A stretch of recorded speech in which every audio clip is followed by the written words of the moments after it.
Mark കുറയുന്നതിൽ കുട്ടികളെ മാത്രം കുറ്റപ്പെടുത്തരുത്. മക്കളുണ്ടാവാൻ ധ്യാനത്തിനും തീർത്ഥാടനത്തിനും പോകുന്ന ദമ്പതികൾ കാരണം തേടി ദൈവത്തോളം ചെല്ലണമെന്നില്ല. പൊള്ളാച്ചിയിലെ മൈസൂരിലെയും കൃഷിസ്ഥലങ്ങളിൽ അതിനുള്ള ഉത്തരം കിടപ്പുണ്ട്. കേരളത്തിലേക്ക് അയക്കുന്ന പച്ചക്കറികളിൽ കുത്തിവെക്കുന്ന ഹോർമോണുകളുടെയും ആന്റിബയോട്ടിക്കുകളുടെയും രൂപത്തിൽ. കണക്കുകൾ അവിടെയും തീരുന്നില്ല. 50% കഴിഞ്ഞ 10 വർഷത്തിനിടയിൽ കേരളത്തിലെ ക്യാൻസർ ബാധിതരുടെ വർധനാ നിരക്ക്. ഇവിടെ ഇന്നീ കൂടിയിരിക്കുന്ന നമ്മുടെ ബന്ധുക്കളിലോ പരിചയക്കാരിലോ ഒരാൾക്കെങ്കിലും ക്യാൻസർ ഉണ്ടായിട്ടുണ്ടെന്ന് അർത്ഥം. ആ എണ്ണം ഇനിയും കൂടുമെന്നതും പ്രൂവൺ സ്റ്റാറ്റിസ്റ്റിക്സ്.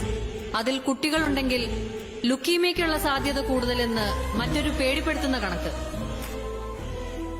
ഇല്ല സർ, ജിമ്മിൽ കൊടുക്കുന്ന പണം കൊണ്ട് മാത്രം ആ പട്ടികയിൽ നിന്ന് ഒഴിവാകാൻ പറ്റില്ല. അതിന് ആഹാരം നന്നാവണം. ആഹാരം നന്നാവണമെങ്കിൽ വേറെ ഒരു കുറുക്കുവഴിയുമില്ല. വീണ്ടും മണ്ണിലേക്ക് ഇറങ്ങണം.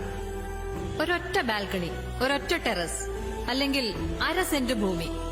ഒരു വീട്ടിലേക്കുള്ള പച്ചക്കറികൾക്ക് അത് ധാരാളം. ആർക്കും സാധിക്കും. ഒരിക്കലും കഴിയില്ലെന്ന് കരുതിയിരുന്ന ഞാൻ ഇന്നേക്ക് 7ാം ദിവസം 2000 പേർക്ക് സദ്യ ഒരുക്കാനുള്ള വിഭവങ്ങൾ നൽകാൻ പോകുന്നു. വെറും 10 ടെറസിൽ നിന്ന്.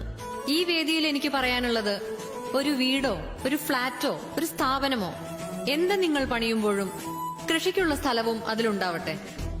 നോക്കാൻ സമയമില്ല എന്ന് ഉടമസ്ഥർ പറഞ്ഞാൽ ആശുപത്രിയിൽ കിടക്കേണ്ടി വരുന്നതിന്റെ 100-1 സമയം വേണ്ടിവരില്ല എന്നവരെ ബോധ്യപ്പെടുത്തുക.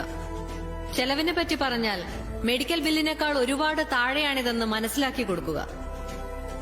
നമ്മുടെ തന്നെ വീടുകളിൽ, നമ്മുടെ തന്നെ ചുറ്റുവട്ടത്ത് നമ്മുടെ കുട്ടികൾക്കുള്ള ആഹാരം.